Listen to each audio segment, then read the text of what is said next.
All right, everybody. Welcome to the call. Thanks for joining this morning.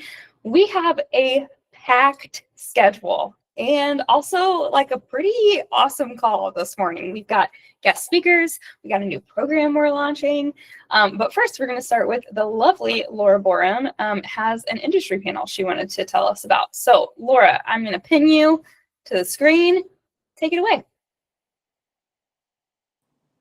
Hi, good morning, everybody.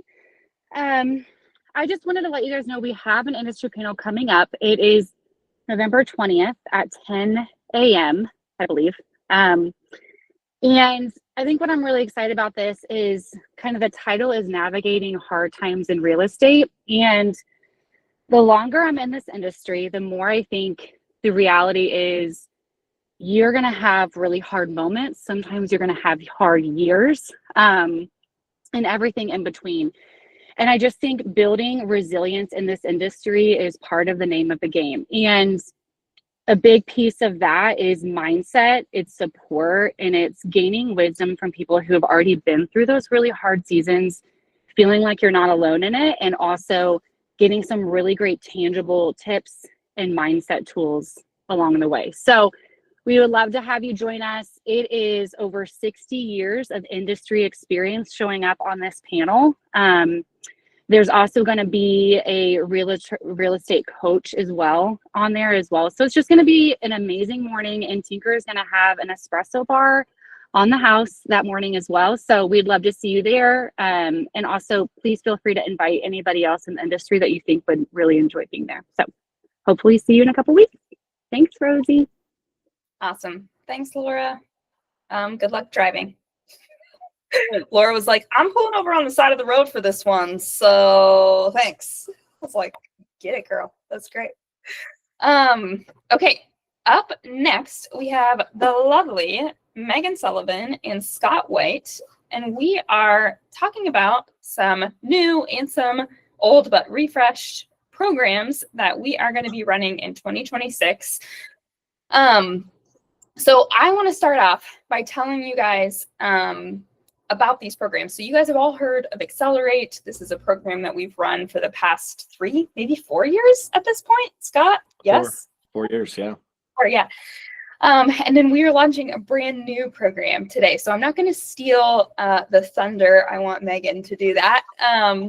But I guess I just want to start off by giving you, or I just want to go ahead and bump it over to Megan. Megan, we're launching Launch. Can you tell us what Launch is and what it's about, who it's designed for, all that good stuff? Yeah, thank you so much. It's funny that you say it that way because I've been super aware of the fact that the name of the program is Launch. So I've been trying to not say we're launching Launch because that just starts to get really complicated. But anyway, good morning, everybody. Good to see you. Glad to know I'm not the only person that's ever pulled over on the side of the road for this call. I am super excited to tell you about a program that we're rolling out in 2026. I think about 6-ish months ago, Mark and I sat down and we really started this process of how can we support our newer agents better and how can we just really lean into developing their technical skills in this industry. So the ways that we improve how you're out there being a realtor every day, the skills that you need to navigate transactions, write contracts, all those things. So beginning in January, we're going to roll out a program called Launch, and it will be meet on a biweekly rhythm, so every other week, and it will be a combination of content sessions led by me and some other guest speakers, and then also an element of one-on-one coaching sessions with Laura Borum that will happen every other month. And we're super excited about it. Thanks, Meg. That's so great. I'm so excited for it. Guys, I just dropped the link in the chat below. If you are interested in signing up or getting more details, you can see everything on the website. The full schedule for all of 2026 is on there too. So feel free to go ahead and check that out. And then we'll also be sending that out with the call today too. Okay, Scott, first of all, boiler up, baby. Love the hat. Congrats on the win. I mean, let's go. Basketball season has started. Thank God football is over. Well, not Yeah. over, but you Well, know, we're all well, just we're over. living. It was over before it began. So yeah. Yep. You are correct. Okay, so Scott, Accelerate has existed for 4 years. I guess for people who might be like new to the company or don't know what this is, like tell us what is Accelerate, and then it seems a little different this year or Yeah. next year. I guess tell us like what is changing. Well, yeah, thanks guys for having me. Super excited to be here. I'm ecstatic for launch as well. I'm just super stoked that that's going to get going, and Megan and Laura are going to do an amazing job with that.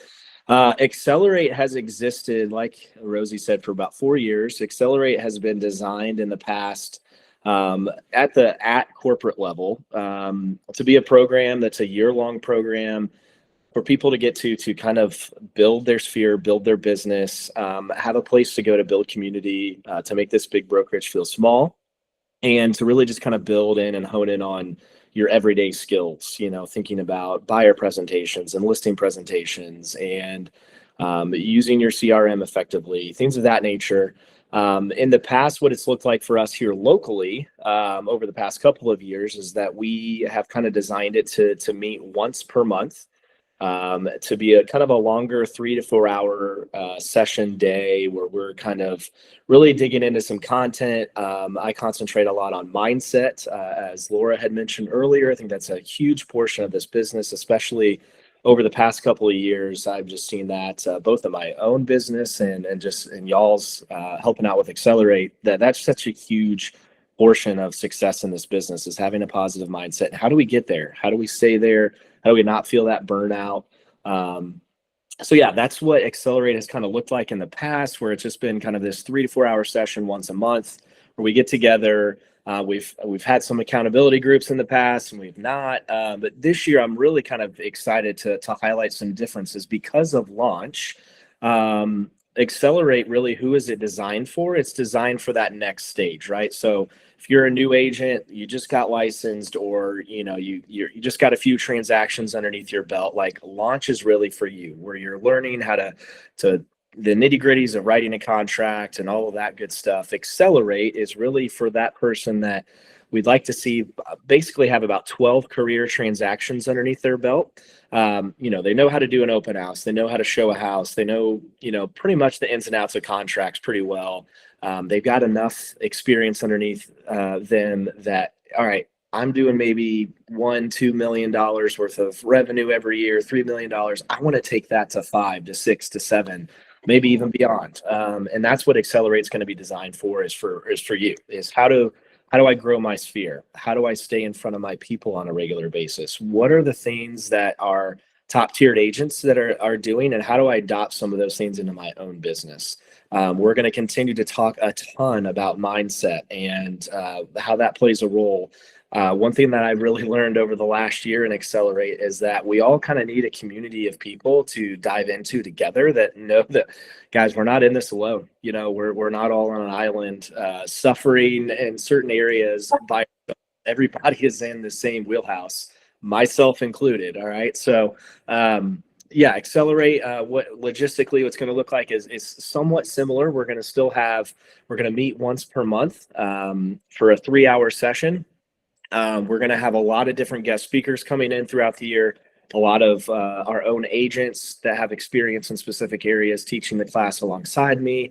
That's going to be built into 1 hour kind of increments. The first hour, we're going to cover a lot of content. The second hour, we're going to dive in and have group workshops and have some agents here to kind of help bounce ideas off of. And then the third hour will be kind of optional for all you guys to stay for, but that will be more of an accountability hour, mental health venting hour, just an opportunity for everybody to dive in and, again, just have some collaboration, which what honestly makes this place special. So really excited for that change.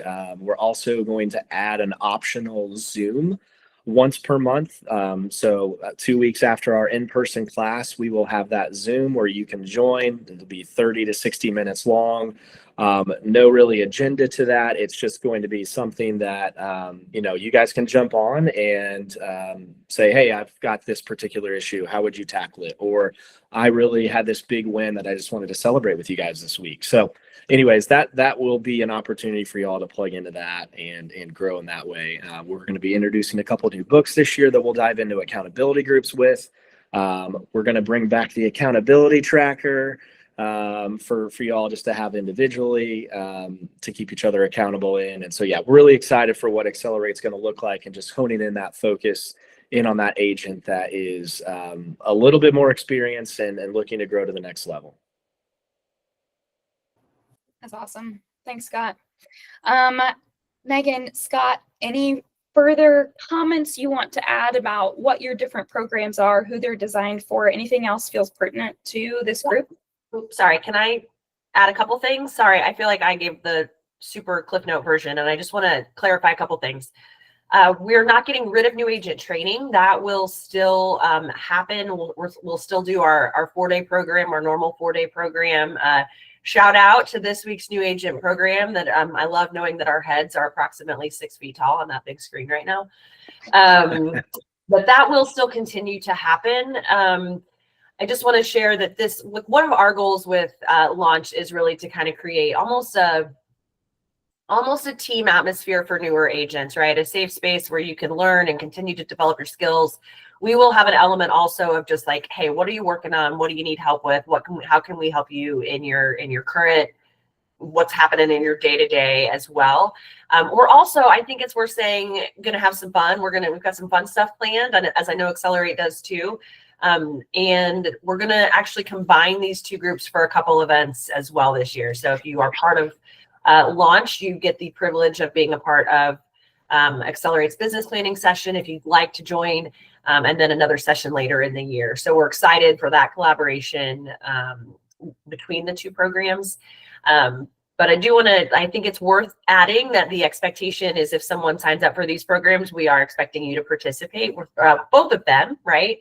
There is an expectation that you put this on the calendar and commit to being a part of these groups to continue to improve your skills. I think that's all. Thanks, guys. Okay, people, the link to sign up for both of these programs has been dropped in your chat and will also be going out via email later today. The big date that you guys should remember is we're asking you guys to all have your signups in by November 24th. So that's right before Thanksgiving. If you guys can make sure that happens, and then we'll go ahead and create groups for the program and all that good stuff the next day. So more information and to come on that, and feel free to reach out to myself or Scott or Megan with any questions on any of that. Thanks, guys.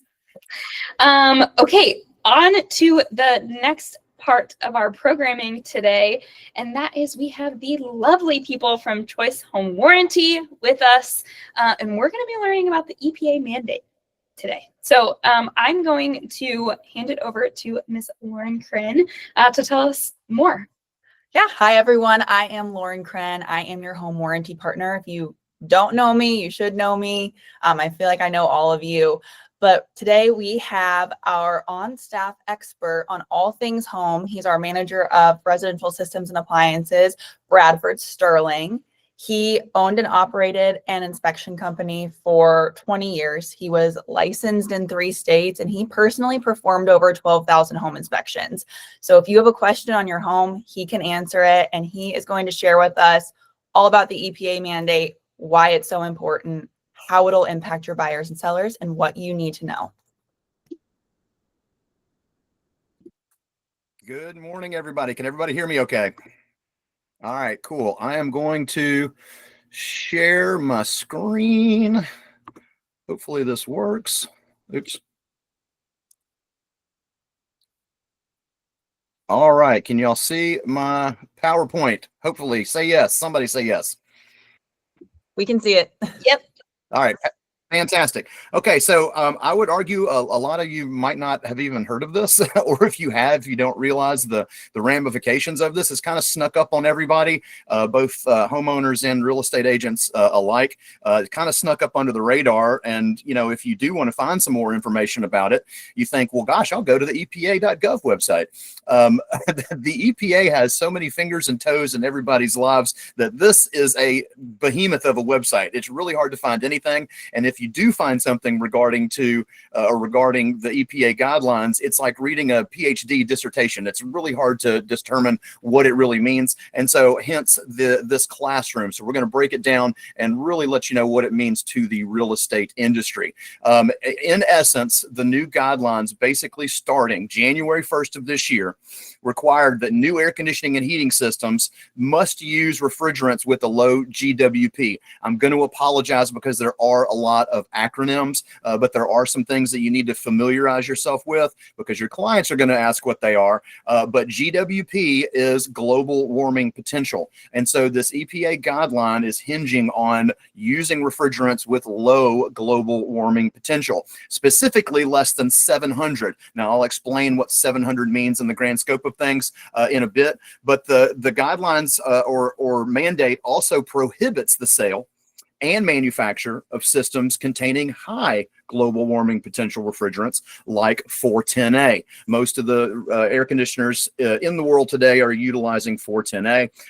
Where did this come about? Well, this goes all the way back to 2022. Again, I would argue didn't get a lot of fanfare, but it was a part of the AIM Act under the Biden-Harris administration. And again, the goal was to eliminate high global warming potential hydrofluorocarbons. That's another acronym, HFCs, hydrofluorocarbons. And so we want to get rid of those and promote the use of more eco-friendly alternatives. Now you may ask yourself, what is the deal with hydrofluorocarbons?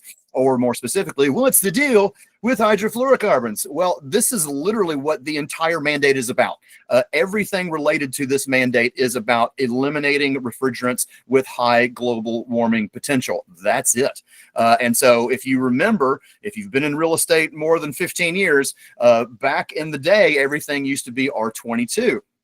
Well, R22 was a hydrochlorofluorocarbon. So it was still in that category of HFCs, but it had a little chlorine in it.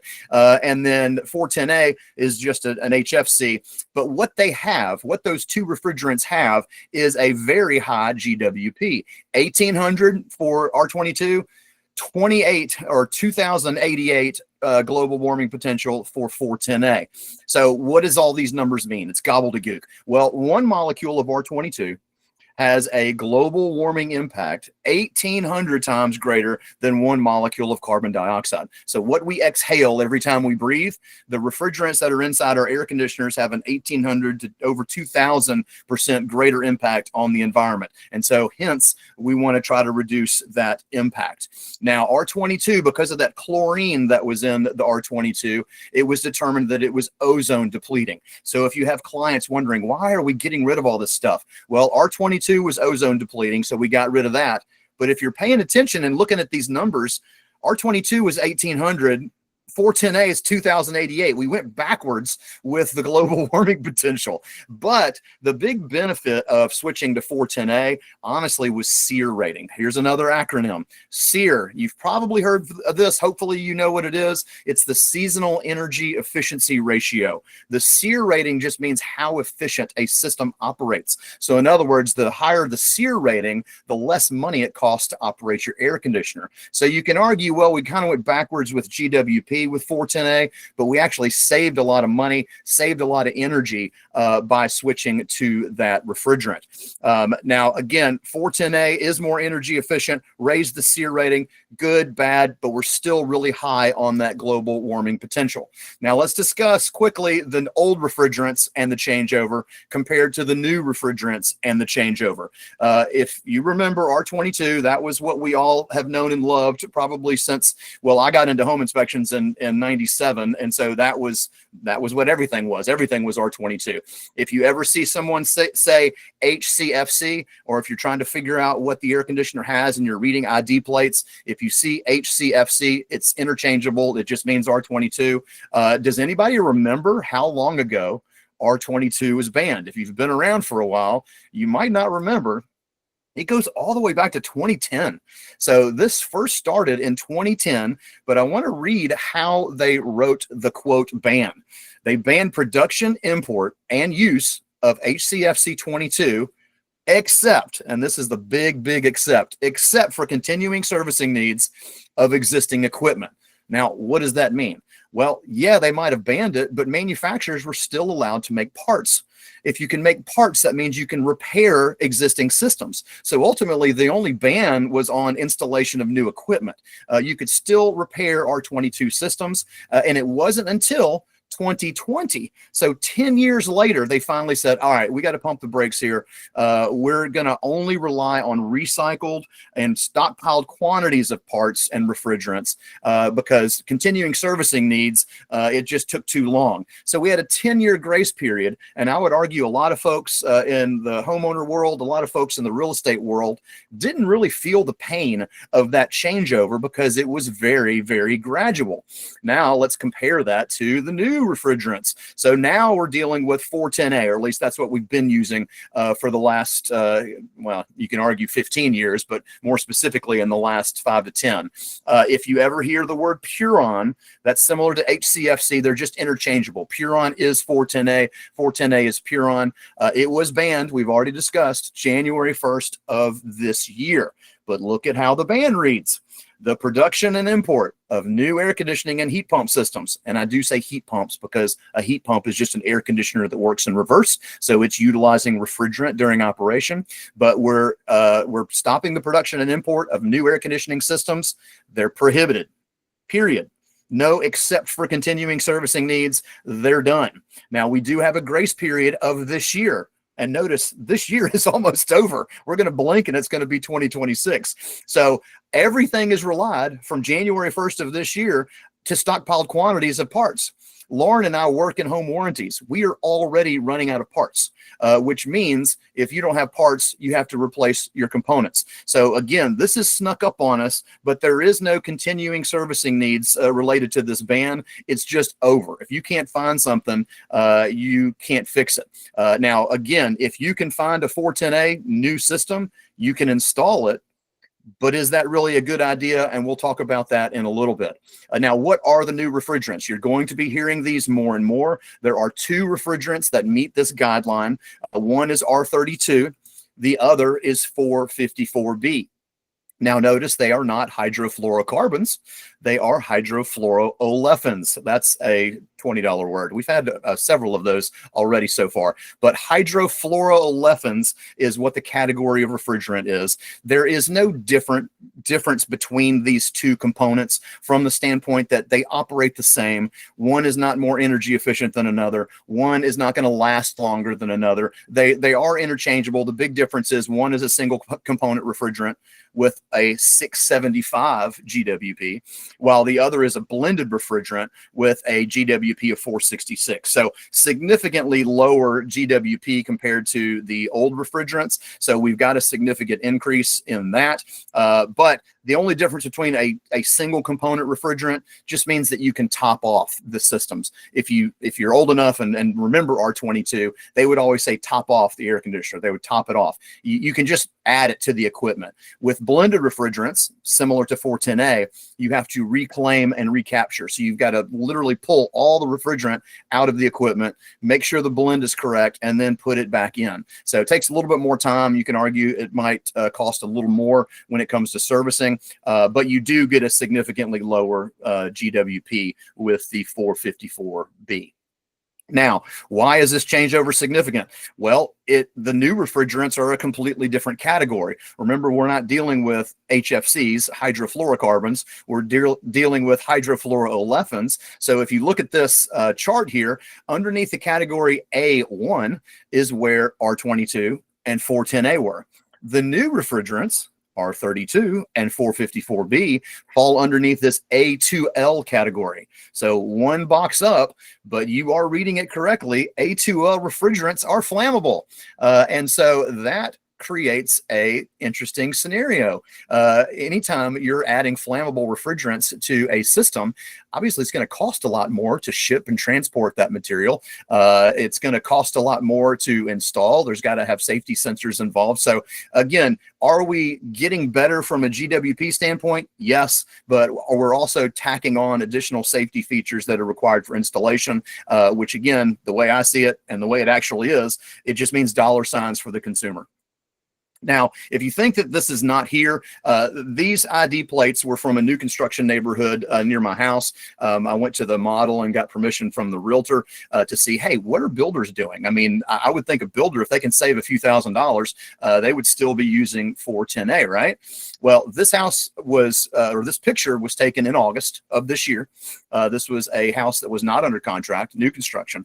And I took a picture of the ID plate of the evaporator, which is the picture on the left, and the ID plate of the condenser, the picture on the right, and the systems. All the houses in the neighborhood had new refrigerants in it. They did not put 410A in those systems. If you're looking at these ID tags, you can see at the bottom of this picture on the left, it says Refrig R32.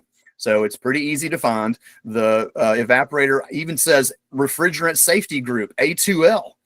And then, interestingly enough, you see this little diamond.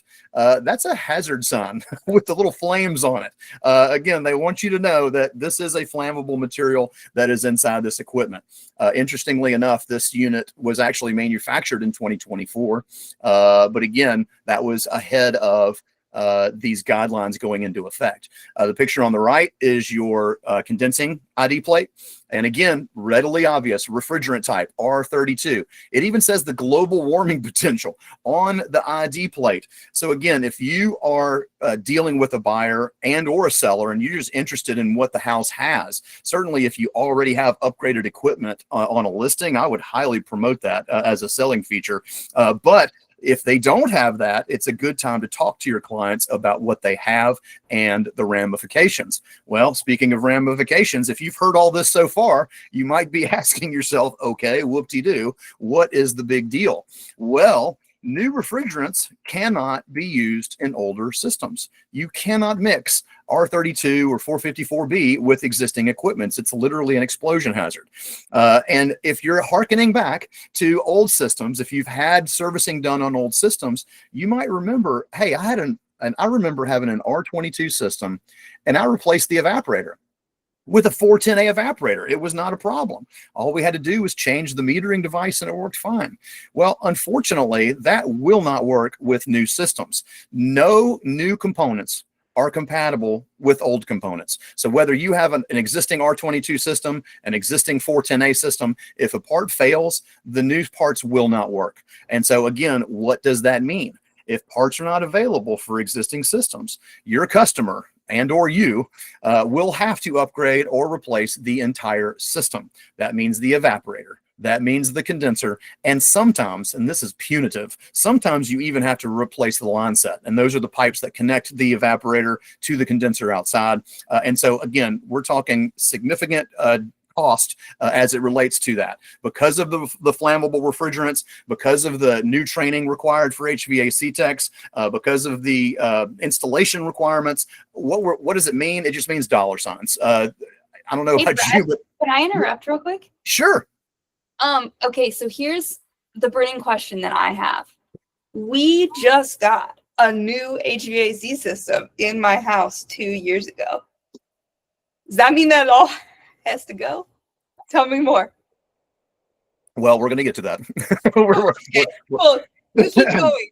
Yes. And again, I please don't shoot the messenger. But yes, that No shooting is happening. Yes, Yeah. we are. It is a problem, and I'm going to explain why. And I'm sorry this is happening to you, but this is also going to happen to most of your customers, and they need to be aware of the ramifications. But we will literally talk about your specific issue today.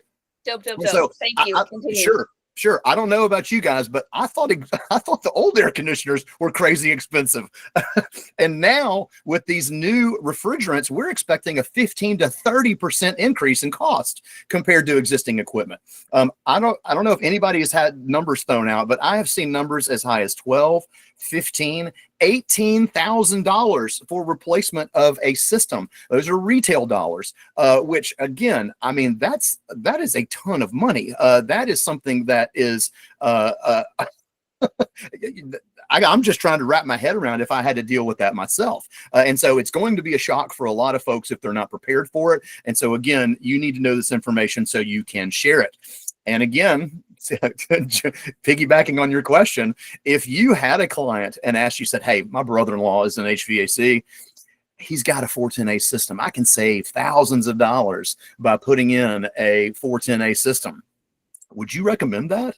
I mean, you are putting in an obsolete piece of equipment that will not have parts for repairs. Bad idea.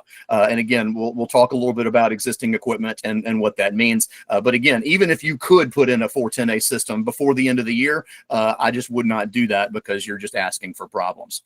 So the best way to drive this home is to discuss case studies, real life situations. You guys talk to customers, homeowners all the time. Homeowners can be notoriously pigheaded.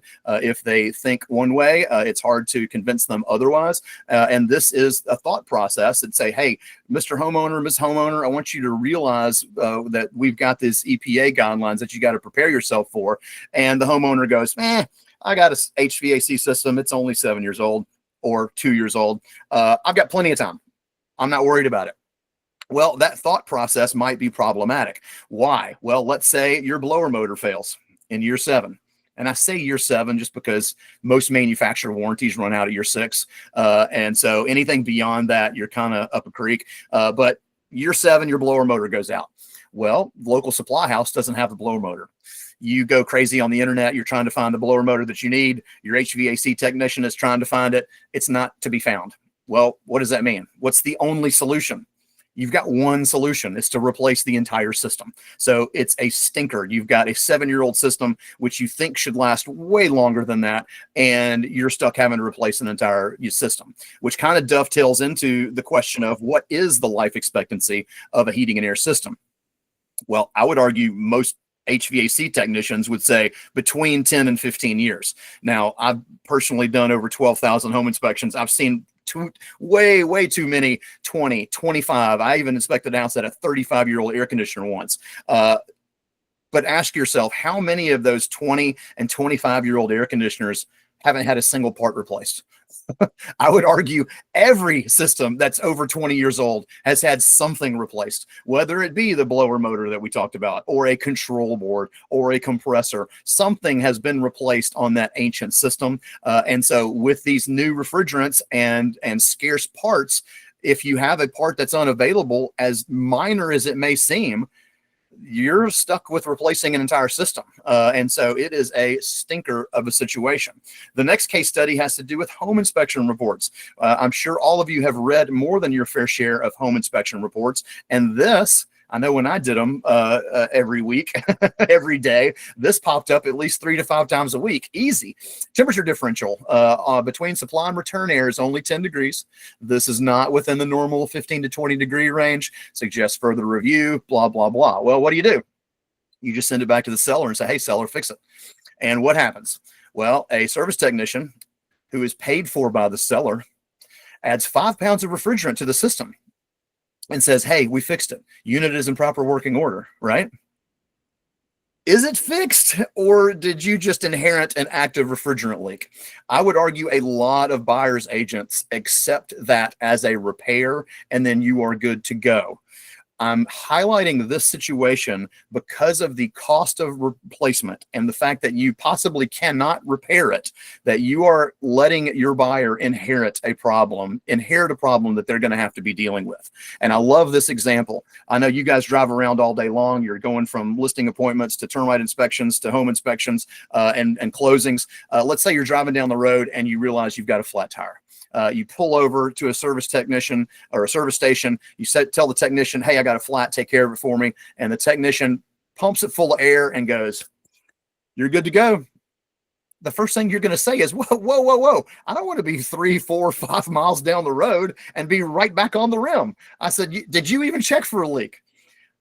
I mean, you really should be doing the same thing with your air conditioners. Now, I can argue easily that a pound and a half low, that might be pretty minor. That sometimes can be repaired by using leak stop. It is potentially a repairable problem. But if you're 3, 4, 5 pounds low on refrigerant or even more, you've probably got a significant leak that is unrepairable. So if you're dealing with this on a home inspection, I would highly suggest going a little bit further and asking for a leak detection test to determine what the problem is and where the problem is. Sometimes, and I'm going to throw the air quotes up, sometimes refrigerant leaks can be repaired, but a lot of times they're leaking inside the evaporator coil or inside the condensing coil, and they are unrepairable. When that happens, again, as our case studies have proven, there's nothing you can do but to replace the entire system. The last case study has to do with the home warranty edition. Everybody does this, and so I'm not pointing fingers, but it happens all the time. Homeowner and or a realtor is like, hey, my client bought an old house. They had an HVAC system that was well beyond life expectancy, but you know what? I'm not worried about it because I got a home warranty. Well, is that thought process problematic as well? Well, I would argue yes, because the first question I would ask, if you just think your home warranty is going to take care of it, is what level of warranty did you recommend? Or what level of warranty did the buyer purchase? I know some realtors just like to wash their hands of referrals and they say, here, I'm just going to give you 3 names, you figure it out.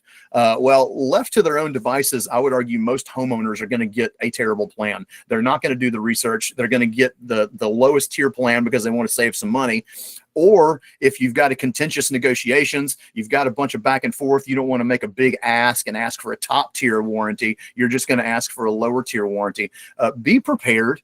Lower tier warranty plans, my competitors included, many times only cover the failed component.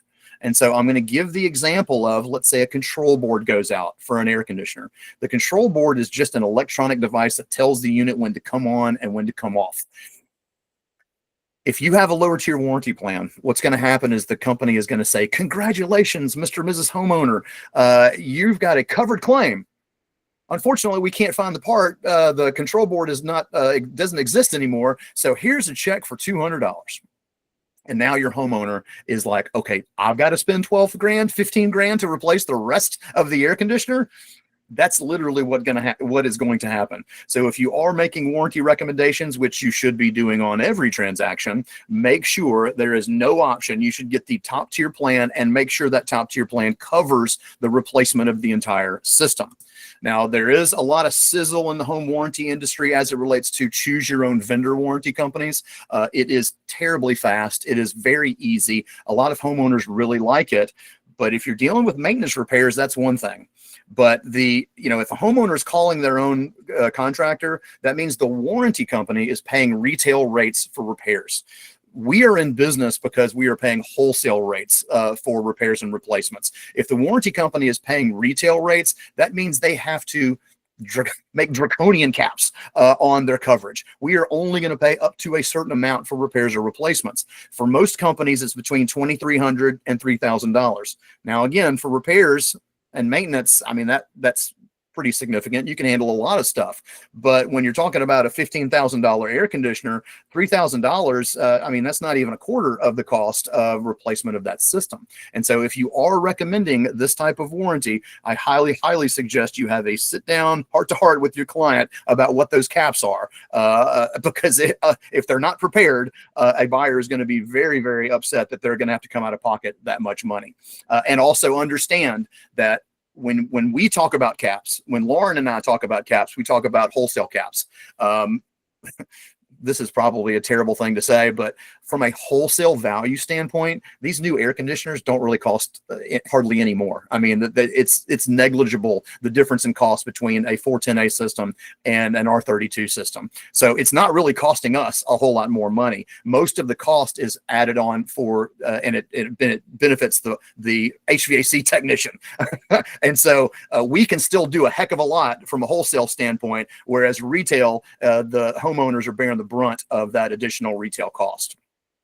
Now, I only bring this other warranty comment up because there are some regional warranty carriers that depreciate. Again, I don't know who you're recommending, but be familiar with the warranty plans that you're recommending. There are some regional carriers that depreciate, which means the older a system is, the less money the company is going to pay out. And that is completely antithetical to what the policy should do. The warranty value should go up exponentially with the age of the systems in the house. So just stay away from this warranty altogether. And then the last thing I'll touch on related to the warranty claims is you don't have to have a home inspection to get a home warranty, but the two really go hand in glove. Warranties are based, their coverage is based on systems being in working order when the policy begins. We don't know if anything's working when it starts. And so if you get a warranty and there's a failure the first month of closing, we're going to ask for a home inspection report. Unfortunately, the world we live in home warranties, is rife with fraud. A lot of people close knowing darn well they got systems that don't work. And so you do really need to get a home inspection report to ensure coverage shortly after closing. However, if there are defects on that home inspection report, you've got to get them fixed. You can't gloss over a dirty condensing coil. You can't gloss over, oh, well, it's only a 10-degree temperature difference. That's not that big a deal. They're very big deals. You don't want to roll the dice with defects related to major mechanical systems, because again, it can potentially affect coverage if there was a failure shortly after closing. So do keep that in mind.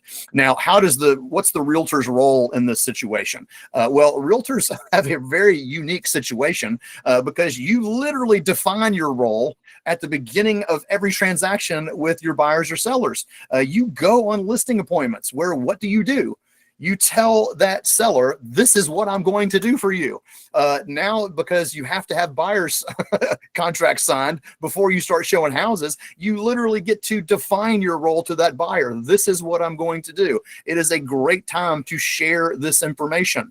Home buyers and home sellers love to say, realtor didn't tell me this, realtor didn't tell me that. This is too big of a deal. There's too much money at stake to not at least let them be aware that this situation is here. Because again, sellers could just as easily have to deal with during the contract period as it relates to home inspection reports, as buyers could have to deal with it after closing. So it is important to share this information. And all it really boils down to from a realtor standpoint is risk management. A lot of folks view a home warranty simply as a feature. Oh, well, I got the buyer a home warranty. Oh, my seller wants to provide a home warranty with a sale. What you don't realize is the home warranty is a risk management tool for you and your broker. It provides that buffer zone between you and the transaction. Hey, I made sure they got a home warranty because I'm not here to warrant the systems in their house. I don't know when something's going to break. I made sure they got a warranty, and it really protects you from litigation. I love making fun of attorneys because my wife is one, so I can do that. But attorneys sue everybody. Anything that goes wrong, especially the more dollars involved in the repairs, the more cost that it is, the more likelihood there's going to be a lawsuit. And now that we're dealing with $10,000 to $20,000 worth of replacement cost, people start pointing fingers. And they don't sue one person, they sue everybody. Attorneys look for deep pockets. So when I owned my home inspection company, I got sued for the dumbest stuff that had absolutely nothing to do with the home inspection, but I would still get named. The inspector gets sued. The seller gets sued. The seller's agent gets sued. The buyer's agent gets sued. Everybody gets named. And so prevent your exposure to something silly like that by getting a home warranty. And I would also argue that there is a difference between having a warranty, quote, available and offering a home warranty. And I would say is a checked box on a sales contract amongst dozens of other legalese enough to protect you in a court of law. I mean, it's easy for a buyer to say, I just was checking boxes, initialing, signing. I didn't know what I was signing. It's easy to say, hey, you were offered a home warranty. Well, were you? If you've ever looked at a home warranty brochure, there is an acceptance or waiver clause on the brochure. If you really want to ironclad your or limit your liability as it relates to failures of mechanical systems, I would highly suggest getting this signed. lot of things that happen between you and your clients are verbal. A paper trail always protects you from lawsuits. And I'm going to read this because I think it's really powerful from a risk management standpoint. Check the box, I decline. I decline the benefits of this coverage. I agree not to hold the above real estate company, broker, and or agents liable for the repair or replacement of a system or appliance that would have otherwise been covered by this plan. Signature, date. Good to go. I just feel like that's a fantastic way to protect yourself, and it's a good idea, especially if you have those clients that are just adamant. Home warranties aren't worth the paper they're written on. I had a warranty; it didn't cover this and that. It doesn't matter. They can say that all they want. It doesn't mean that once they realize they've got a $12,000 to $15,000 air conditioner replacement that they're not going to turn around and say, "Hey, you didn't tell me I could get a warranty." Without a paper trail, you don't really have anything to protect yourself. So just a recommendation to, again, protect yourself. These air conditioners, these repairs and replacements are too expensive, and I think people are going to get sued over this. So protect yourself. I was born and raised in Memphis, Tennessee, so I cannot sign off without saying, oh, thank you very much. Does anybody have any questions?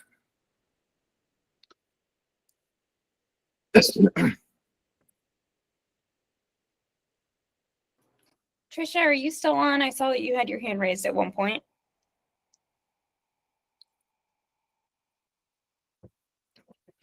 Well, what I can do is piggyback on the question about, hey, I just put a system in 2 years ago.